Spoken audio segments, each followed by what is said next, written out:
پارہ 26 میں نا سورہ الذاریات ہے. ایک سورت پڑھیں گے نا, ایک سورت پڑھیں گے انشاءاللہ, بس پھر چھٹی ہو جائے گی. چھٹی ہو جائے گی لیکن لمبی سورت ہے. چلو بسم اللہ الرحمن الرحیم. اچھا سورہ الذاریات نا, یہ جیسے سورت کا پہلا لفظ ہے نا الذاریات, اسی سے اس کا نام ہے. اور جیسے ہم نے پچھلی سورہ قاف پڑھی تھی نا, سورہ قاف پڑھی تھی نا پچھلی والی سورت, وہ تقریباً اسی کے زمانے کی ہے. یعنی نبی صلی اللہ علیہ وسلم تبلیغ شروع کی تھی, یعنی کہ بالکل بیسک تبلیغ, جو بیسک کانسیپٹس نبی صلی اللہ علیہ وسلم بتا رہے تھے, آخرت کے کانسیپٹس بتا رہے تھے. اب اس میں ابھی میں آپ لوگوں سے پوچھوں نا آخرت کے کانسیپٹس, تو آپ لوگ نا ایک جملے سے زیادہ نہیں بول دیں گے کہ آخرت کیا ہے, پھر سوچ کے بولیں گے, تو یہ جو علم ہوتا ہے نا, یہ جو کتاب ہے, یہ قرآن ہے, وہ ہمیں وہی کانسیپٹس ہمیں دیتا ہے کہ ہم وہ ہمارے پاس سارے لاجکس اکٹھے ہو جائیں, تاکہ ہم لوگوں کو آخرت کے بارے میں ہم ان کو صحیح کانسیپٹ دینا 10 دیں گے, کوئی ایک کی تو بات سمجھ جائے گی نا اگلے بندے کو. تو اس میں نا وہ کانسیپٹس دیے گئے ہیں کہ وہ ڈفرینٹ دلیلیں دی گئی ہیں. یعنی کہ وہ وقت تھا جب نبی صلی اللہ علیہ وسلم کے اوپر اور لوگوں کے اوپر نا ابھی ظلم سٹارٹ نہیں ہوا تھا, اس کے بعد انہوں نے اذیتیں دینا شروع کر دی تھی. تو اس بات پہ بتایا گیا کہ انبیاء علیہ السلام کی بات نہ ماننا انسان کے لیے اور قوموں کے لیے کتنا تباہ کن ثابت ہوتا ہے. اور آخرت کے بارے میں غلط عقیدہ رکھ لینا, ابھی میں آپ کو بتاؤں گی وہ ساری چیزیں کہ آخرت کے متعلق لوگوں کے نا کیا اپنے اندر سے انہوں نے کیے ہوئے ہوتے ہیں, پوری زندگی اسی عقیدے پہ گزرتی ہے. یعنی جو وہ ابھی بتاؤں گی, یعنی جو سب سے امپورٹنٹ مسئلہ تھا نا, اور سب سے امپورٹنٹ جو چیز ہمیں پتہ ہونی چاہیے تھی, اسی کو ہم غلط کر لیتے ہیں. انسان مختلف اقسام میں وہ بھی پڑھیں گے. اسی کے اوپر جب انسان اپنی زندگی کی رکھے گا کہ میں کوئی حساب کتاب نہیں, اور کوئی آخرت نہیں آئے گی, اور کوئی ایسے پوچھے گا نہیں, اور نہیں تو کوئی جزا سزا نہیں ملے گی, کوئی جنت دوزخ نہیں ہے, تو سوچا کہ پھر اس کی بندی جب کتنے انسانوں کی زندگیاں ایسی ہیں جو اس عقیدے پہ گزارتے ہیں نا, اس کا نقصان ان کو کیا ہوتا ہے.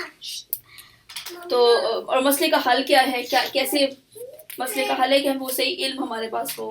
جب انسان کے پاس علم ہوگا نا, اور وہ علم وہ ایسا نہیں ہوتا کہ کوئی وہ کہاں سے ملے گا, وہ صرف آپ یہ نہیں کہتے کہ ہمیں نظر آئے تو ہم اس کو مانیں گے. وہ علم تو پھر آپ کو نبی دیتا ہے, آپ کو اس نے سب سے پہلے آپ نے پھر اس نبی کو آپ نے قبول کرنا ہوتا ہے کہ ہاں جو یہ بندہ بتا رہا ہے یہ بات صحیح بتا رہا ہے. تو پھر خیر اس صورت میں ہم دیکھیں گے کہ اللہ تعالیٰ نے کس طرح سے نا وہ دلیلیں دی. میں جب یہ سٹارٹ کیا نا میں نے صورت کو, تو مجھے بہت مشکل لگی. کتنے گھنٹے میں پڑھتی رہی, مجھے کچھ نہیں اندر گیا. میں نے کہا یا اللہ میں کیا کروں, مجھے یہ صورت مجھے سمجھ کیوں نہیں آ رہی.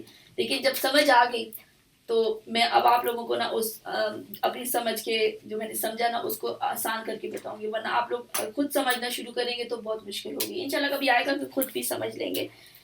لیکن دیکھیے کہ پھر میں نے کہا اتنی خوبصورت صورت اور اتنی اچھی دلیلیں. تو بسم اللہ الرحمن الرحیم. والذاریات ذروا, قسم ہے ان ہواؤں کی جو گرد اڑانے والی ہیں. فالحاملات وقرا, پھر پانی سے لدے ہوئے بادل اٹھانے والی ہیں. پھر سب رفتاری کے ساتھ چلنے والی ہیں. ایک بڑے کام یعنی بارش کی تقسیم کرنے والی ہیں. جس چیز کا تمہیں خوف دلایا جا رہا ہے وہ سچی ہے, اور جزائے اعمال ضرور پیش آنی ہے. یعنی اتنی ایسی چیزوں کی قسمیں, ہواؤں کی قسم کھا کے اللہ تعالیٰ ہواؤں کی ٹائپس کی قسم کھا کر جو بات بتا رہے ہیں نا, وہ بات کیا ہے, وہ بات بتا رہے ہیں کہ جو قیامت ہے وہ ضرور آنے والی ہے. اور یہ جو ہوائیں ہیں ڈفرینٹ قسم کی, جیسے الذاریات ہوتے ہیں کہ وہ جو گرد اڑانے والی ہوائیں ہیں وہ, اور حاملات وقرا بوجھ اٹھانے والی, یعنی کہ جو بوجھ اٹھانے والی ہوائیں ہوتی ہیں نا. بوجھ کیا ہوتا ہے کہ لاکھوں کروڑوں گیلن واٹر اٹھا کے سمندروں سے وہ اوپر لے جاتی ہیں. تو جو ہمیں پتہ بھی, ہمیں نظر بھی نہیں آتی, سمندر کے اوپر بھی چلے جاؤ تو وہ نظر نہیں آتی کہ وہ کہیں ہوائیں پانی اٹھا رہی ہیں. سوچو کہ وہ پانی اگر ہمارے اوپر گر جائے, وہ کہتے ہیں, وہ کیا کہتے ہیں, کلاؤڈ برڈز کبھی کہتے ہیں. سوری کچن سے لے لو, تو کلاؤڈ برڈز جو ہوتا ہے تو وہ ایک دم سے کہتا ہے, تو وہ تو پھر کتنی تباہی کرتا ہے, پورا گاؤں ہی تباہ ہو جاتا ہے جس علاقے پہ کرتا ہے. لیکن اللہ تعالیٰ نے کس طرح انتظام کیا ہوا ہے کہ یہ ہم زیادہ ریگولر نہیں دیکھتے کہ کلاؤڈ برسٹ ہو گیا ہو. لیکن سوچو کہ وہ لاکھوں کروڑوں گیلن اٹھا کے پانی ہمارے سروں کے اوپر ہے, بالکل ہمارے سروں کے اوپر ہے. تو یہ کرنے والا کون ہے؟ اللہ تعالیٰ. اور اللہ تعالیٰ نے ان ہواؤں کی قسم کھا کے کہتے ہیں کہ یہ کیا ہوائیں ہیں, جو بادلوں کو اٹھا کے پانی کو اٹھا کے پھر لیے پھرتی ہیں، وہ کر رہی ہوتی ہیں، موو کر رہی ہوتی ہیں ادھر سے ادھر. تو بات کیا بتا رہے ہیں اللہ تعالیٰ کہ جس چیز کا تمہیں وعدہ کیا جا رہا ہے نا، یا جس چیز سے تمہیں ڈرایا جا رہا ہے، جو لوگ کفر اور شرک میں اپنی اپنی زندگی میں ڈوبے ہوئے ہیں، ان کو جو اعمال کی جزا اور سزا کی تیاری نہیں کر رہے نا، ان کو ڈرایا جا رہا ہے کہ یہ چیز واقعی ہی ہونے والی ہے. پھر کہا کہ قسم ہے متفرق وَإِنَّ الدِّينَ، وہ سچی ہے اور جزائے اعمال ضرور پیش آنی ہے. یعنی کہ جو اتنے بڑے بڑے کائنات کے نظام ہیں، وہ اتنی باقاعدگی سے اور لاکھوں کروڑوں سالوں سے یہ زمین چلتی آ رہی ہے، زمین، آسمان، سورج، کوئی بھی تباہ نہیں ہوا اتنے کروڑوں سال سے. تو اس کا کیا مطلب ہے کہ ایسے ہی چل رہا ہے، بس ہیپ ہیزڈلی چل رہا ہے، کوئی اس کو چلانے والا نہیں ہے. تو اصل میں نا یہ کہ کیوں انسان سوچتا ہے کہ انسان کی اپنی زندگی کا کوئی مقصد نہیں ہے. سب کتنے لوگ ہیں، ابھی آپ لوگوں سے میں پوچھوں کہ زندگی کا مقصد ہے، پتہ ہے؟ تو کسی کو بھی زندگی کا مقصد نہیں پتہ ہوتا، کیونکہ زندگی کا مقصد جس کو پتہ ہوتا ہے نا، اس نے اپنی ڈائری میں لکھا ہوتا ہے کہ یہ میری زندگی کا مقصد ہے، پھر اس کا ہر دن اس کے مطابق چلتا ہے.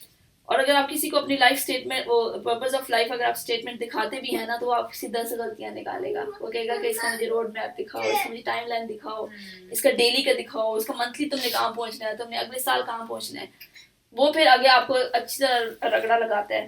تو یہ کہ ہر چیز اتنی بڑی بڑی کائنات میں اتنی بڑی بڑی چیزیں ہیں، تو کیا اللہ تعالیٰ نے صرف کھیل تماشے کے لیے پیدا کیے ہیں کہ ایسے پلانیٹس موو کر رہے ہیں، گردش کر رہے ہیں اور ان کی روشنی پہنچ رہی ہے، ان سے انرجی پہنچ رہی ہے. تو اس سے بھی پھر اللہ تعالیٰ نے انسان جیسی مخلوق پیدا کر دی کہ اس کو عقل دیا، اس کو عقل سب کو دی، پھر اس کو شعور دیا.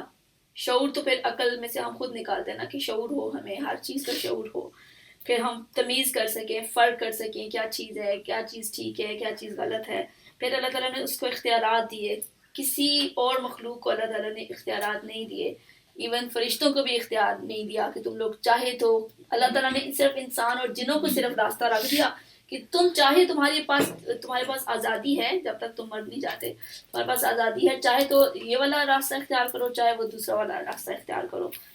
تو اللہ تعالیٰ نے انسان کے لیے اس کو صحیح اس کو یہ ایک حس پیدا کر دی. انسان کی انسٹنکٹ میں پتہ ہوتا ہے کہ یہ چیز ٹھیک ہے، یہ چیز غلط ہے، یہ چیز نیکی ہے، یہ چیز برائی ہے، اور اس کو موقع بھی دے کے. تو یہ کیسے ہو سکتا ہے کہ اللہ تعالیٰ نے باقی تو کوئی چیز بے مقصد نہ پیدا کی ہو اور انسان کو بے مقصد پیدا کر دیا ہو. ہمیں تو پھر کبھی ہم کلاس میں آ کے بیٹھتے ہیں، پھر آپ کو آپا بتاتی ہیں مقصد کرتی ہیں، پھر ہمیں تھوڑا سا یاد آتا ہے، تو پھر ہم کہتے ہیں کہ نہیں کوئی مقصد تو ہے، کوئی تو ہے. تو لیکن اللہ تعالیٰ پھر ہمیں دوبارہ یاد کراتے ہیں کہ آؤ اس کی طرف، آؤ اس کی طرف. لیکن دیکھیں کہ نان مسلمز ہیں، ان کو بالکل بھی نہیں پتا کہ کوئی مقصد ہے. کس طرح وہ لوگ بس ان کے لیے گھر، گاڑیاں، جاب اور عیاشی اور یہ ساری چیزیں، ان کی لائف تو صرف اسی کے اوپر ہے نا. ہم تو بہت قریبی ان لوگوں کے ساتھ رہتے ہیں. تو ہمیں تو قرآن نے بتا دیا، لیکن انسان کو کیوں نہیں سمجھ آتی، کیوں نہیں سوچتا نا. یہ بھی آگے بتایا جائے گا کہ انسان سوچتا کیوں نہیں ہے. تو اللہ تعالیٰ نے انسان جیسی مخلوق کو ایسے ہی تو بنا کے نہیں چھوڑ دیا نا. تو اب دیکھیں کہ جو نان لیونگ چیزیں ہوتی ہیں، کوئی دیواریں ہیں، گاڑیاں ہیں، یہ چیزیں ہیں، تو ان کا تو کوئی محاسبہ نہیں ہوگا نا کہ تم لوگوں نے کیا کیا، ان سے پوچھا نہیں جائے گا. مگر عقل رکھنے والی مخلوق کو، کہ جس کو پتہ ہے کہ اس کے اعمال کے نتائج اس کے مرنے کے بعد بھی رہیں گے نا. کتنے اعمال کے نتائج اس کے مرنے. وعلیکم السلام. آج تو شرمین آ گئی. چھٹی ہے، شکر ہے، ہمیں بھی نصیب ہوا. ہمیں بھی نصیب ہوا، آپ کو بھی نصیب ہوا. تو وہ نان لیونگ چیزیں تو اللہ تعالیٰ نے ان کے تو مقصد نہیں ہے نا. جیسے سورج جب قیامت آ جائے گی، سورج بھی ختم ہو جائے گا. اللہ تعالیٰ آخر میں سورج، اس میں کہتے ہیں نا آخری، ابھی ہم وہی پڑھیں گے ساری صورتیں کہ سورج بھی وہ ہو جائے گا، تباہ ہو جائے گا، زمین بھی تباہ ہو جائے گی، باقی پلینٹس بھی، چاند بھی، سمندر بھی، کیونکہ ان سے تو پوچھنی ہوگی نا، ان کا تو کوئی حساب کتاب نہیں. لیکن جس کو اللہ تعالیٰ نے اختیار دیا، جس کو اللہ تعالیٰ نے عقل دی، اس کو ایسے کیسے کوئی انسان سوچ سکتا ہے. کہ اس کو ایسے ہی چھوڑ دیا جائے, اس کو بھی مٹی کر دیا جائے اور بس سب کچھ ختم. اس کو کیا کوئی جزا نہیں ملے گی جو اس نے ظلم کیا, اس کی جزا نہیں ملے گی, سزا نہیں ملے گی اس کو, جو اس نے اپنے آپ کو نیکی کے کام کے لیے اپنے اوپر مشکلات برداشت کی, کیا اس کو جزا نہیں ملنی چاہیے؟ تو ایسے اگر ہو گیا, اگر اللہ تعالیٰ کا مقصد صرف اس کو ضائع ہی کرنا ہوتا, تو یہ کیا ہم اللہ تعالیٰ جیسی ہستی سے ایسی توقع کر سکتے ہیں کہ اللہ تعالیٰ نے انسان کو بس بے مقصد اور ویسے ہی فضول میں پیدا کر دیا, وہ آتا ہے, پیدا ہوتا ہے, چھوٹا ہوتا ہے, بڑا ہوتا ہے, کھاتا پیتا ہے, شادی کرتا ہے اور پھر مر جاتا ہے اور بس ختم, دیٹس آل. ایسا تو نہیں ہے نا. اللہ تعالیٰ نے تو پورا ایک وہ اللہ تعالیٰ کا ایک پلان ہے کہ وہ کیا ہے, اصل پلان اللہ تعالیٰ کا وہ آخرت والی زندگی ہے, جو صرف یا جنت ہے یا دوزخ ہے. تو اللہ تعالیٰ کہتے ہیں کہ والسماء, اب یہ جو ہے نا اللہ تعالیٰ کس طرح ایگزامپل کے ساتھ اللہ تعالیٰ بتاتے ہیں کہ کس طرح ان لوگوں کے مختلف عقیدے ہیں نا, اور اس کو کیا ہے کس طرح اللہ تعالیٰ کہہ رہے ہیں کہ والسماء ذات الحبک, قسم ہے متفرق شکلوں والے آسمان کی, انکم لفی قول مختلف, کہ آخرت کے بارے میں تمہاری بات ایک دوسرے سے مختلف ہے, اس سے وہی برگشتہ ہوتا ہے جو حق سے پھرا ہوا ہو. یعنی وہ جو حبک اس کو کہتے ہیں نا کہ جیسے وہ کرل بال ہوتے ہیں, لٹیں ہوتی ہیں, کرل ہوتے ہیں نا, وہ ایک اسٹریٹ نہیں ہوتا, یا پھر جیسے صحرا میں بھی اسٹریٹ نہیں ہوتا, ایسے ہوتا ہے, تھوڑی دیر کے بعد ہوا چلتی ہے اس کا پھر شیپ چینج ہو جاتی ہے, یا سمندر کی لہریں ہوتی ہیں وہ بھی ویوز ہوتی ہیں, اب وہ بالکل اسموتھ سرفیس نہیں ہوتی, ایک وقت میں آپ کو اگلے سیکنڈ میں ڈفرینٹ ہو جاتی ہے, اگلے سیکنڈ میں ڈفرینٹ ہو جاتی ہے. آسمان بھی ایسے ہی ہے, آسمان کے اوپر بادل آتے ہیں جب, تو آسمان ایک جیسی شکل کا تو نہیں ہوتا نا. تو یہ اللہ تعالیٰ قسم کھا کے کہتے ہیں کہ یہ دیکھو ڈفرینٹ ہے, آسمان ڈفرینٹ ہے, اور حبک میں باقی جو میں نے آپ کو مطلب بتایا. تو ان کے اللہ تعالیٰ کہتے ہیں ان کی باتیں بھی ایسی ہیں, ان کے اپنے اپنے کانسیپٹ ہی ایسے ہیں. ایک اللہ تعالیٰ نے پہلے کہا کہ دیکھو عقل دی انسان کو, شعور دیا انسان کو کہ سوچو, تم دیکھو نا کہ کیا چیز ٹھیک ہے, کیا سوچو کہ کس نے بنایا, سوچو کہ اللہ تعالیٰ نے کچھ بھی بے مقصد نہیں بنایا. تو اللہ تعالیٰ کہتے ہیں کہ ان کی نا مختلف, ان کی آخرت کے بارے میں نا خیالات بھی ان کے مختلف ہیں. کوئی کیا کہتا ہے کہ کوئی کہتا ہے کہ یہ دنیا جو ہے وہ ہمیشہ کے لیے رہے گی, وہ نہیں مانتے کہ تباہ ہوگی, وہ نہیں مانتے کہ تباہ ہوگی, اور کوئی قیامت نہیں آئے گی. کوئی کہتا ہے کہ تباہ تو ہو جائے گی چیزیں, یہ سائنس کہتی ہے کہ تباہ ہو جائے گی لیکن بس سب کچھ ختم ہو جائے گا. سائنس تو نہیں بتا سکتی نا کہ واپس بھی انسان واپس دوبارہ پیدا ہوگا. تو وہ کہتے ہیں کہ یہ تو ممکن ہی نہیں ہے کہ یہ کیسے ہو جائے کہ جب ڈیکمپوز ہو جاتا ہے انسان, وہ تو صرف گوشت کیڑے کھا جاتے ہیں, ڈیکمپوزیشن ہو جاتی ہے, پھر ہڈیاں بھی تباہ ہو جاتی ہیں 1 سال کے بعد, 10 سال کے بعد, 100 سال کے بعد, تو ہڈیاں بھی بھر جاتی ہیں. تو یہ پاسبل ہی نہیں ہے کہ دوبارہ بنے. اپنے اپنے عقیدے بنائے ہوئے ہیں نا, اسی کے اوپر رہتے ہیں ہم. مسلم تو خیر ہمیں جو اللہ تعالیٰ نے قرآن میں عقیدہ دیا اس کے اوپر بھی ہم مان تو لیتے ہیں کہ دوبارہ ہم پیدا ہوں گے, لیکن اس کی تیاری نہیں کرتے نا. ہماری تو یہ غلطی ہے, تیاری نہیں کرتے, لیکن ایٹ لیسٹ ہمیں یہ ہے کہ وہ اصل تو چیز تیاری ہی کرنا تھی نا, جس کو اللہ تعالیٰ بتا رہے ہیں. اور پھر کہتے ہیں کہ کوئی کہتا ہے کہ وہ دوبارہ نہیں اٹھائے جائیں گے, کوئی کہتا ہے کہ کوئی جنت دوزخ نہیں, اور کوئی کہتا ہے کہ جیسے ہندو کہتے ہیں کہ اس کی جو اس دنیا میں برا ہوتا ہے وہ اگلی دنیا میں وہ دوبارہ اس کی برتھ ہو جاتی ہے. اگر تم اس دنیا میں ظالم ہو, برے کام کرتے ہوئے, تم پگ کی شکل میں آؤ گے, تم کتے کی شکل میں آؤ گے, اگلا کیا کہتے ہیں اگلا جنم, اس طرح. اور جب تک تمہارے اندر سے دنیا ختم نہیں ہو جاتی نا, نروان کہتے ہیں کہ وہ پھر 7 جنم, ہاں 7 جنم ہوتے ہیں. یا جب تک تمہارے اندر دنیا کی محبت رہے گی نا, تمہاری ایسی وہ ری انکارنیشن ہوتی رہے گی, تو آخر میں جب تمہارے اندر سے سب کچھ مر جائے گا نا, تو پھر تمہارا نروان آ جائے گا, اور پھر تم بالکل فنا ہو جاؤ گے. وہ تو 7 جنم ہے یا جتنے بھی, تم فنا ہو جاؤ گے. تو مطلب اتنی اس کے اوپر ان کی زندگیاں اس کے اوپر گزرتی ہیں, ایک انسان کی زندگی اسی کے اوپر گزرتی ہے.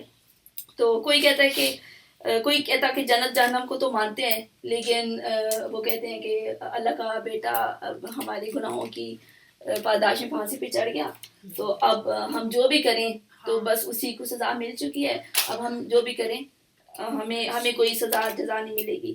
تو کچھ لوگ کہتے ہیں کہ کچھ بزرگ بچا لیں گے ہمارے تو بہت اسٹرانگ ہیں, ہمارے تو ایسے بزرگ ہیں تو وہ تو یہ کر سکتے ہیں, تم لوگوں کے پاس تو نہیں ہے, وہ تو ہمارے پاس الحمدللہ الحمدللہ, اللہ کا نام, اللہ کا بڑا شکر ہے جی, ہم ان کے مرید ہیں, بیعت لی ہوئی ہے, ہم تو کسی چیز کا ہمیں ڈر نہیں, سمجھاتے رہو ان کو کہ یہ شرک ہے, لوگ کوئی نہیں بچا سکتے, تو یہ کہتے ہیں کہ یہ خوش قسمتی ہے ہماری, بیعت جو لیتے یہ صحیح ہے, وہ بھی صحیح نہیں ہے نا, وہ صحیح نہیں ہے, وہ بیعت وہ صحیح نہیں ہے. بیعت کے بارے میں کبھی بتاؤں گی آپ لوگوں کو اگر کچھ پتا ہو کہ وہ مطلب وہ آپ اللہ تعالیٰ کی نا جاننے والے, وہ میں کسی سے بھی آپ پرومس کریں کہ میں جھوٹ نہیں بولوں گی, آپ کیوں پرومس کریں, آپ اللہ سے پرومس کریں. میرا کزن ہے, اس نے بیعت لی ہوئی ہے کسی عالم سے, پتہ نہیں کون سا اس سے. ہاں وہ ایک ان کا ایک وہ ہے خلیفہ بھی ہے, امریکہ میں ہوتے ہیں, تو وہ خلیفہ جو ہے نا وہ ان کے لیے ایسے لوگ مرتے ہیں, ان کی بیعت کے اوپر مرتے ہیں, پڑھے پڑھے لکھے لوگ مرتے ہیں ان کے اوپر کہ بس بیعت لے لی ہم نے. تو وہ ان کا یہ کانسیپٹ ہوتا ہے کہ وہ نا 100% نبی صلی اللہ علیہ وسلم کو فالو کرتے ہیں. تو میں نے کہا کیسے, تمہیں کیسے پتا کہ 100% وہ فالو کرتے ہیں؟ انہوں نے کہا کہ نہیں ہمیں پتا ہے. میں نے کہا تم نے نبی صلی اللہ علیہ وسلم کی لائف پڑھا؟ انہوں نے کہا نہیں, نبی صلی اللہ علیہ وسلم کی لائف تو نہیں وہ پڑھا. فالو کرتے ہیں تو انسان کا اپنا عمل بھی تو ہے نا, غلط ہے نا, یہ سارے کانسیپٹس غلط ہے نا, وہ کانسیپٹ وہ جو آپ کو قرآن دے رہا ہے نا وہی صحیح ہے, تو اس کے اوپر آنا ہے. تو وہ کہتے ہیں کہ کچھ لوگ کہتے ہیں کہ ہمارے بزرگ ہمیں بچا لیں گے, تو یہ ان سب اختلافات کا کے لیے کیا چیز سوال, اب آپ لوگ باتیں شیئر کر رہے ہیں تو مجھے بتائیں کہ ان سب کے لیے اس کا سولوشن کیا ہے, کہ یہ سارے اتنے سارے کانسیپٹس ہیں نا, ہمیں چلتے پھرتے, اب تو گلوبل ہو گئی ہے دنیا, یوٹیوب سے فیس بک سے ہمیں ہر طرح کے کمنٹس اور ہر طرح کے, ہمیں پتہ ہے کہ لوگوں کے ساتھ, ہم تو ویسے ملٹی کلچر میں رہتے ہیں, ہمارے ساتھ ہندو بھی رہتے ہیں, ہمارے ساتھ کرسچنز رہتے ہیں, تو ہمیں مطلب ہمیں پتہ ہے کہ یہ اس کا اپنا کانسیپٹ ہے, ہمارا اپنا کانسیپٹ ہے, تو حل کیا ہونا چاہیے کہ کیا چیز ہو؟ قرآن پڑھ کے انفارمیشن, علم جو علم پہلے تو قرآن سے بھی پہلے علم کہ آپ کو کوئی صحیح, آپ سوچو کہ کوئی چیز تو ہوگی نا, کسی بنانے والے نے, اگر کوئی انسان سوچتا ہے نا کہ ایسے بے مقصد نہیں ہے, کوئی بھی کائنات میں کوئی بھی چیز بے مقصد نہیں ہے, پھر انسان اس تک پہنچ جاتا ہے. پھر کچھ لوگ اسٹڈی کرتے ہیں نا, وہ سارے بائبل سب سے پہلے وہ اسی کو اسٹڈی کرتے ہیں جس نے حق کی تلاش میں ہوتا ہے نا, وہ کہتا ہے ہم نے بائبل بھی پڑھی, ہم نے تورات بھی پڑھی, انجیل بھی پڑھی ہم نے, پھر اس کے بعد ہم نے قرآن پڑھا تو ہمیں ڈفرینٹ لگا, ہمیں پتہ چلا کہ یہ چیز ٹھیک ہے نا. یعنی کہ اللہ تعالیٰ نے انسان کو عقل دی نا, عقل کے بغیر تو نہیں پیدا کیا, تو وہ خود اس تک پہنچ جاتا ہے. تو اللہ تعالیٰ کہتے ہیں کہ وہ اس علم ہونا ضروری ہے, اور وہ ایسا علم ہے کہ آپ کچھ بھی کر لو نا, وہ آپ کے حصوں تک تو نہیں پہنچ سکتا کہ ہم کہیں کہ ہم اس کو دیکھ سکیں پھر ہم مانیں گے. اللہ تعالیٰ کو دیکھیں, جب ہمیں جنت دکھائی جائے تو کچھ تصویر ہی دکھائی جائے, کچھ ویڈیو دکھائی جائے تب ہم مانیں گے, ایسے تو نہیں ہے نا. وہ علم تو وہ ہے کہ آپ کو اس کے اوپر علم غیب جو آپ کو دے رہا ہے اس کے اوپر آپ نے اعتبار کرنا ہوتا ہے, وہ ہوتا ہے نبی ہوتا ہے. تو اللہ تعالیٰ کہہ رہے ہیں کہ کوئی اپنے صرف تکا لگا لے اور اس کے اوپر اپنی زندگی گزار لے. یہ چھوٹی زندگی گزارنے کے لیے تو انسان ہے کہ چلو کوئی تکا لگا لے, کوئی اپنے وہم و گمان سے, اپنے خیال کے مطابق انسان چھوٹے چھوٹے تو معاملات کسی حد تک چل سکتے ہیں, لیکن پھر بھی وہ صحیح 100% نالج ہوتا ہے نا, اس کے قائم مقام نہیں ہوتے. تو جب سب سے اتنا اب یہ نا, میں آپ لوگوں کو کچھ چیزیں نا یہاں سے پڑھ کے بھی بتاؤں گی آج اس میں سے نا, کہ یہ اس بک کو نا ہم مسجد میں کلاس لیتے تھے, تو انہوں نے ہمیں کہا کہ اس بک سے نہیں کرانا تفہیم القرآن, اس لیے یہ نہیں ہمارا فرقہ نہیں الاؤ کرتا. تو کیا ہمیں پہلے بھی پتا ہے کہ اس کو بولا کرتے ہیں, باقی مسجد کو پتہ چل گیا تو وہ ہمارے اوپر باتیں کریں گے. کیوں باتیں کریں گے؟ کیوں کیا تفہیم القرآن پڑھے سلسلہ ہے تو خیر وہ عربی مسجد تھی. عربی والی نہیں تھی, اپنی کوئی بریلوی تھے, آئی ڈونٹ نو, دیوبندی نہیں, یہ مسجد تو یہ تو کہتے ہیں وہ ہے پاکستانی ہے, مطلب اس یہ تو سارے دیوبندی ہیں, سارے وہ گرین والی. اچھا ان کا آپس میں پھر بولتے کہ اگر کبھی نہیں پڑھی ہوگی, کتاب کھول کے بھی نہیں پڑھی ہوگی, کبھی نہیں پڑھی ہوگی. جو باوجات نے جو کہہ دیا کہ اس کو مت پڑھو, تو بس تم نے آپا کا میسج میں ہے نا کہ وہ اگر باقی مسجدوں کو پتہ چل جائے گا تو وہ ہمارے باتیں کریں گے.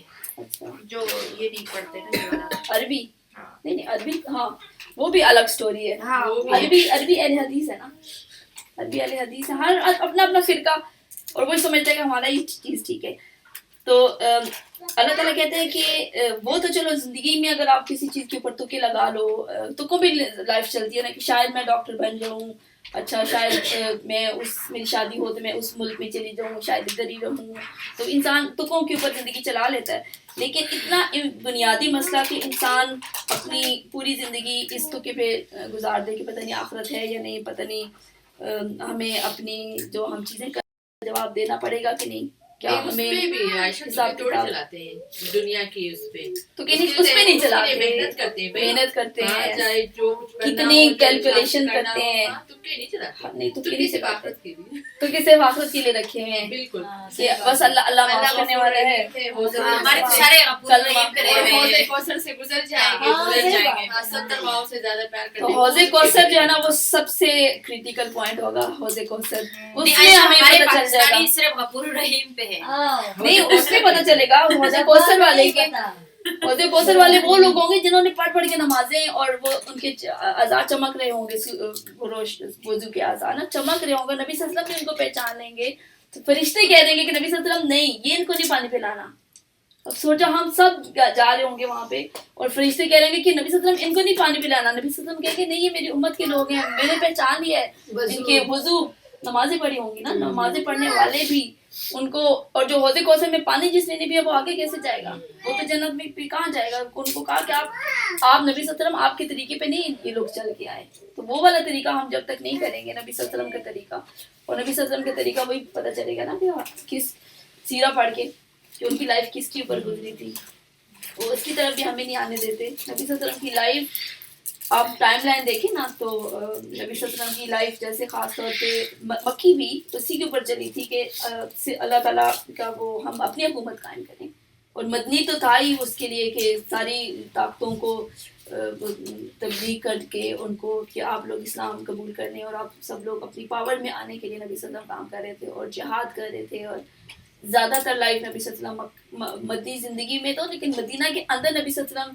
جتنے دن رہے نا وہ بہت کم تھا، سارا ٹائم آپ نبی صلی اللہ علیہ وسلم غزوات کے لیے ادھر ادھر جاتے رہتے تھے.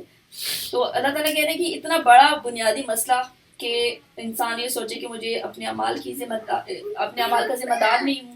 ہم جو بھی کہتے ہیں نا ہم سب ایک ایک چیز کی اپنی چیزوں کے ذمہ دار ہیں، اور اگر ہم نے جواب دے ہیں تو کس کے سامنے ہیں، کب جواب دہی ہوگی، اور ہمیں جواب دہی کیسی کرنی پڑی، کیا کرنا، کیا جواب دینا ہوگا، اور اگر اس جواب دینے کا ہمیں پوچھو گی نا تو ہمیں جواب دینا ہوگا اللہ تعالیٰ کو، اور اس میں پھر اگر سوال کا جواب ٹھیک نہ ہوا تو اس کا کیا نتیجہ ہوگا.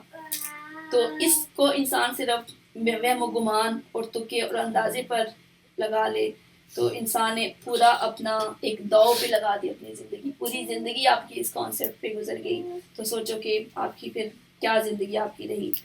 تو ان کو پتہ نہیں ہوتا کہ وہ غلط اندازوں کے ساتھ کس انجام کی طرف جا رہے ہیں، اور جو انہوں نے غلط اندازوں کی بنا پر جو انہوں نے راستہ اختیار کیا ہے وہ سیدھا تباہی کی طرف جاتا ہے. جو شخص آخرت کا منکر ہے وہ جو منکر ہے آخرت کا تو وہ تو تیاری بھی نہیں کرے گا، وہ تو اس کی تیاری کے بغیر جا رہا ہے، وہ یہ مگن ہے کہ مرنے کے، وہ اس میں اس کی لائف گزرتی ہے کہ مرنے کے بعد تو کوئی زندگی نہیں ہے، ان کو بس یہ ہوتا ہے کہ کیریئر بن جائے اور گھر ہو جائے اور میرا اسٹیٹس اور بھی اچھا ہو جائے، اچھا میں مرنے کے بعد اپنے بچوں کے لیے تو کچھ چھوڑ کے جاؤں، اچھا دو بچے ہیں 3 بچے ہیں ان کے لیے تو کچھ چھوڑ کے جاؤں، کچھ تو ہونا چاہیے. اب جس کی زندگی ایسی ہی گزر گئی تو جیسے ہی اس کی دوسری زندگی کی آنکھیں کھلیں گی نا اسے پتہ چل جائے گا کہ یہاں تو ہر چیز کا جواب دینا پڑے گا، ایک میں جو گزار کے آئے ہوں جس چیز کے اوپر اپنی زندگی اس کا جواب دینا پڑے گا.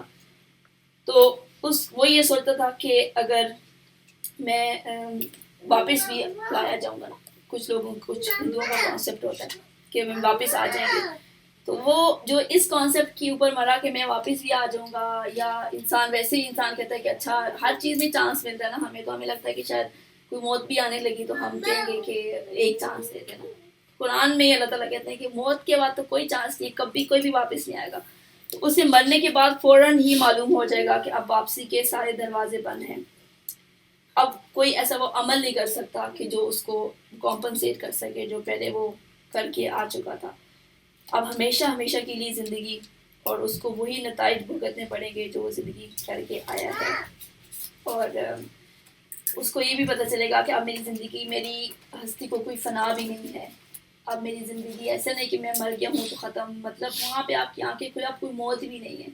انسان کو درد ہوتا ہے, بیمار ہوتا ہے, انسان کہتا ہے کہ چلو میں مر ہی جاؤں, تو وہاں پتہ چلے گا تو یہاں پہ تو موت ہی نہیں ہے, اب تو ہمیشہ کی لائف ہے, صرف ہمیشہ کی لائف ہے. اور اسی پھر کوئی اپنے بزرگوں کے اوپر جو لوگ تکیہ کر کے وہ بھی دیکھیں گے کہ یہاں پہ ان کو پہنچتے ہی پتہ چل جائے گا کہ یہاں پہ تو کوئی بھی نہیں بچا سکتا, بلکہ وہ خود وہ لوگ ہوں گے, خود ان کو بھی نہیں پتا کہ وہ بچیں گے یا نہیں, تو ان کو وہاں پہ تو نظر ہی نہیں آئیں گے ان کے بزرگ. تو اس کو پتہ چلے گا کہ کوئی طاقت ایسی نہیں ہے, کوئی چیز ایسی نہیں کہ جو اس کو اللہ تعالیٰ سے اب بچا سکے گی. اور ان کو اس وقت پتہ چلے گا کہ جو پروفٹس جو بھی علم دے رہے تھے نا وہی صحیح تھا, اس کے اوپر توجہ کرنی تھی, اس کے اوپر توجہ کرتے تو اس کی لائف ڈفرینٹ ہوتی. پھر وہ کہتے ہیں کہ اللہ تعالیٰ کہتے ہیں کہ کفار پوچھتے ہیں کہ یسألون ایان یوم الدین, وہ آپ سے پوچھتے ہیں کہ آخر وہ کب آئے گا, روز جزا کب آئے گا. یعنی وہ پوچھتے علم کے لیے نہیں پوچھتے تھے کہ اب ہمیں پتہ چلے کہ کتنا عرصہ رہ گیا, وجہ سے نا مذاق اڑانے کے لیے, تانے کے طور پہ, استہزاء کے طور پہ کہ اچھا بتائیں پھر کب آئے گا. تو جس نے یہ ایسا سوال, مطلب یہ کون عقل مند پوچھے گا کہ اچھا ڈیٹ بتائیں پھر کتنے سال کے بعد آئے گی, 2050 تک آ جائے گی, اس طرح کی باتیں نا مذاق اڑانے کے لیے, کچھ سیریس نہیں ہوتا. تو جو سیریس ہوتا ہے اس کو یہ نہیں فرق پڑتا کہ قیامت 2060 میں آئے گی, 3000 سم تھنگ میں آئے گی, 4000, اگلے 1000 سال بھی ہوگا, دجال اس سے پہلے آئے گا تو اگلے اس سے آئے گا, کب آئے گا. تو وہ صرف مذاق اڑانے کے لیے, یہ کوئی دلیل تو نہیں ہے نا کہ وہ کہے کہ اگر مجھے اس بات کا جواب پتہ چلے کہ کس ڈیٹ کو آئے گی تو شاید میں پھر مان جاؤں. تو یہ تو اگر کوئی اس کو ڈیٹ بتا بھی دی جائے تو پھر اس کا اگلا سوال ہوگا کہ اس کا مجھے اب ثبوت لا کے دو, تم کہہ رہے کہ اس ڈیٹ کو آئے گی. تو یہ تو کوئی دلیل ہی نہیں ہے کہ انسان اس طرح کی دلیلیں پوچھنا شروع کر دے. تو اللہ تعالیٰ نے ان کو یہ جواب کیسے دیتے ہیں کہ یسألون ایان یوم الدین, کہ وہ پوچھتے ہیں کہ قیامت کا دن کب آئے گا. یوم هم علی النار یفتنون, تو اللہ تعالیٰ جواب دیتے ہیں کہ اس روز وہ جب آئے گا نا, جب لوگ آگ پہ تپائے جائیں گے, ان سے کہا جائے گا کہ اب چکھو مزہ اپنے فتنے کا. یعنی تم کہتے تھے کہ کب آئے گی اور یہ آ گئی ہے نا, اب چکھو. ان سب کو ایک سوالوں کا, ان کو جو مذاق کا, وہ سب جواب دیا جائے گا. پھر وہاں جا کے ان سے وہاں پہ پوچھا جائے گا کہ تم کہتے تھے نا کہ کب آئے گی, یقین بھی نہیں کرتے تھے, اوپر سے مذاق اڑاتے تھے, تو اب تمہیں پتہ چل گیا کہ اس کا میں تمہیں کہتا تھا کہ یہ آئے گا, اور اب تم قیامت میں تم آگ میں جل رہے ہو, تو اب چکھو اس جلنے کا مزہ چکھو, اور چکھو اس فتنے کا مزہ کہ تم لوگ یہ فتنہ بنایا ہوا تھا نا کہ مذاق, اور یہ اب چکھو اسی تم اپنی باتوں کا مزہ چکھو اس عذاب کی شکل میں. تو ھذا الذی کنتم بہ تستعجلون, یہ وہ چیز تھی جس کے لیے تم جلدی بچا رہے تھے. اب اللہ تعالیٰ کہتے ہیں کہ کوئی اتنا بھی بے وقوف ہوتا ہے کہ وہ کہ کب آئے گا, جلدی آ جانا, تم یہ جو دھمکیاں دے رہے ہو یہ جلدی لے آؤ. تو اللہ تعالیٰ کہتے ہیں کہ یہ کوئی بات ہے کہ آپ کو پتہ بھی ہے آپ صحیح راستے پہ نہیں, اور وہ کہہ رہے ہیں کہ ہمیں اپنا انجام دکھا دیں تو جلدی آ جائے. تو اللہ تعالیٰ نے جو وقت دیتے ہیں, اگر کسی کو زندگی کا دیتے ہیں اتنے سال کی عمر, تو وہ اس لیے دیتے ہیں کہ شاید انسان ٹھیک ہو جائے, شاید کوئی ایک بات سے اس کو بات سمجھ نہ آئے, دوسری بات سے اس کو کوئی سمجھ آ جائے, دوسری دلیل کی سمجھ آ جائے. تو اللہ تعالیٰ ایک لمبی مہلت دیتے رہتے ہیں, مگر تم ایسے بے وقوف ہو کہ مہلت سے فائدہ اٹھانے کی بجائے الٹا یہ مطالبہ کرتے رہے کہ یہ وقت جلدی تم پر آ جائے. تو اب دیکھ لو کہ وہ جس چیز کی تم جلدی بچا رہے تھے نا, اب وہ تمہارے سامنے آ چکی ہے.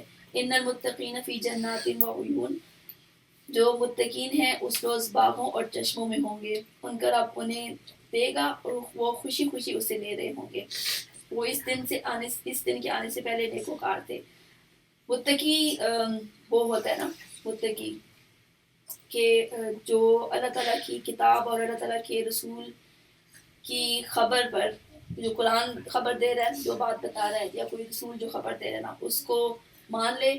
پھر کیا کرے, صرف مان نہ لینا کہ ہم ایمان ہم کہتے ہیں ایمان, ہمیں غلط سمجھتے ہیں نا, اللہ تعالیٰ نے عقل دی, ہم نہیں استعمال کرتے. ایمان کا مطلب یہ نہیں کہ آپ صرف کہیں کہ ہاں قرآن کو ہم مانتے ہیں, اور جو قرآن کے اندر لکھا ہوا ہے وہ ہم اپوزٹ کر رہے ہوتے ہیں نا, اپوزٹ کر رہے ہوتے ہیں. اس کا کیا مطلب ہے کہ مانتے ہیں کہ نہیں مانتے؟ نہیں مانتے نا, ہم اپنے ساتھ سچے ہو جائیں کہ نہیں مانتے. تو جو متقی ہوتا ہے نا, متقی ایسا اللہ تعالیٰ کی محبت نکلتی ہے اس ورڈ سے نا. اور وہ ہوتا کون ہے کہ جو اللہ تعالیٰ کی کتاب اور اس کی رسول کی بات پر یقین لاتا ہے, اس یقین آخرت کی بات پہ یقین کرتا ہے, اور پھر وہ رویہ اختیار کرتا ہے. اس کے پھر سارے جو اس کی زندگی ہو جاتی ہے نا, وہ رویہ اختیار کرتا ہے کہ جو اس کے آخرت میں اس کے لیے کامیابی کا باعث بنتا ہے, اور ہر اس چیز کو چھوڑ دیتا ہے جس کو قرآن بتاتا ہے کہ یہ اگر تم نے کیا, یہ راستہ جو ہے یہ جہنم کی طرف لے کے جائے گا, اللہ تعالیٰ کے عذاب کی طرف لے کے جائے گا. تو یہ وہ ہوتا ہے متقی. ہم متقی ہیں کتنی چیزوں میں ہم سوچتے ہیں کہ یہ اس کا نتیجہ صحیح نہیں ہے, اللہ تعالیٰ اس کے اوپر سزا دیں گے تو ہم بچ جائیں, تو ہم کہیں کہ نہیں کچھ بھی ہو میں آخرت کو نہیں تباہ کر سکتی, میں اپنی آخرت کو داؤ پہ نہیں لگا سکتے نا, کتنی دفعہ ہم سوچتے ہیں. تو پھر ہم تو متقی نہیں ہے نا. تو اللہ تعالیٰ ان کو کہتے ہیں کہ وہ لوگ تو اس میں ہوں گے, باغوں اور چشموں میں ہوں گے, اور وہ خوشی خوشی سے لے رہے ہوں گے نا. تو مطلب ہمیں وہ بھی نہیں ہوگا کہ اللہ تعالیٰ اتنا دے رہے ہیں, وہ خوشی خوشی سے جتنا بھی اللہ تعالیٰ دے رہے ہوں گے نا ویسے لپک کے نا لیتے جا رہے ہوں گے. کچھ سیل لگی ہوگی, کیسے کچھ لوگ چھین چپٹ کے لے رہے ہوتے ہیں نا, ہمیں اچھا نہیں لگ رہا ہوتا کہ یہ کیا, کہ سیل کے لیے, کپڑوں کے لیے, ان چیزوں کے لیے ایسے کے لپک کے لیے, تو وہ ہم خوشی خوشی سے لے رہے ہوں گے. جو اللہ تعالیٰ دے رہے ہوں گے نا وہ ہم خوشی خوشی سے لے رہے ہوں گے. اور ایسا بھی نہیں ہوگا ہم کبھی ہمارے کوئی زیادہ ہمیں پیسہ ہوتا نہیں ہے کہ کوئی ایکسٹرا پاکٹ منی مل جائے, یا ایکسٹرا اپنے امی ابو سے ہسبینڈ سے تو نہیں ہوتا تھا, لیکن امی ابو کو کبھی عیدی دے دیتے تو ہم کہتے کہ نہیں آپ لوگوں کو تو نہیں ذمہ داری. تو انسان ایسے جھجک سی ہوتی ہے کہ نہیں ان سے نہیں لینا. تو اللہ تعالیٰ سے ہم جھجکیں گے نہیں, اللہ تعالیٰ ہمیں جتنا دیتے جائیں گے نا ہم لیتے جائیں گے. تو اب نا وہ لوگوں کی 3 متقین جو ہے نا, متقین کی ڈیفینیشن تو ایک تو میں نے آپ لوگوں کو بتا دی نا, ٹھیک ہے. اب وہ نا 3 کوالٹیز اللہ تعالیٰ بتا رہے ہیں. وہ کوالٹیز کیسی ہیں اس کے اوپر اپنے آپ کو ٹیسٹ کرتے ہیں کہ وہ کوالٹیز کیسی ہیں, اور اس کے اوپر اس بک کو بھی چیک کریں کہ دیکھو ہم سوچتے بھی نہیں اس بک نے کیا لکھا ہے, مولانا مودودی نے کن الفاظ میں لکھا ہے, اور کہیں پہ بھی نا وہ نہیں لگے گا کہ کوئی تشنگی باقی رہ گئی ہے یا کوئی کانسیپٹ پورا نہیں دیا. اب ایسے ایک چیز کا ایسے پورا کانسیپٹ, ہم تو ایک اس کانسیپٹ کا پہلا پوائنٹ ہم ٹچ کر کے ہم کہتے ہیں کہ بس ہوگی ہماری, لیکن سوچیں کہ اس بندے نے ہر چیز کا ہر اینگل سے اس چیز کو بتا دیا. تو وہ کیا تھے وہ 3 کوالٹیز نا اب ان لوگوں کی متقین کی. انہم کانوا قبل ذلک محسنین, وہ اس دن کے آنے سے پہلے محسن تھے. اب جو محسن ہوتا ہے نا ایک متقی ہوتا ہے, پھر ایک محسن ہوتا ہے نا وہ اس سے بھی اگلا درجہ ہوتا ہے. تو اپنے آپ کو چیک کریں اوپر کہ محسن میں آتے ہیں کہ نہیں آتے. محسن جو ہے پھر وہ اس کی تو بہت ہی بڑا, اس کا اسٹیٹس بہت ہی بڑا ہوگا نا اللہ تعالیٰ کے ہاں. اور یہ جو جس کو اللہ تعالیٰ دے ہی جا رہے ہیں اللہ تعالیٰ محبت میں, وہ یہ کہیں گے اللہ تعالیٰ کہ تم نے میرے لیے یہ کچھ کیا, تم نے مشکل میرے لیے, تم نے زندگی میں میرے نام کے اوپر میری محبت میں تم نے اتنی چیزیں چھوڑی, تو تمہیں اور کیا چاہیے. تو جب تک چھوڑیں گے نہیں تو وہ اس میں نہیں آئیں گے. سب سے پہلے پھر چھوڑنے کی کیا بات آ رہی ہے, کانوا قلیلا من اللیل ما یہجعون, وہ راتوں کو کم ہی سوتے تھے. مجھے پتا تھا حرم سے ایسے ہی رسپانس آئے گا. جی یہ مجھ سے زیادہ ان کی زندگی میں دیکھو کوئی بات نہیں, نیند جس کو جتنی بھی چیز جو چیز پیاری ہوتی ہے نا اس سے اگر وہ نہیں سنو, دیکھو جس کو جو چیز اتنی زیادہ پیاری ہوتی ہے نا اسی کے اوپر سوئی جاتی ہے. گائز جو ہے نا گائز جو ہے نا کیا کہتے ہیں کہ ان کی زندگی میں کم ہی ایسی راتیں ہوتی تھی جو انہوں نے سو کر رات بھر سو کر گزاری ہوں.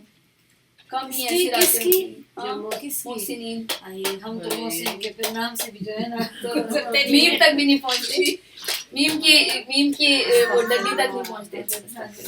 تو ان کی زندگی میں ایسی کم ہی راتیں ہوتی تھی جو پوری رات انہوں نے سو کر گزاری ہو. تو نماز کا بریک, نماز کا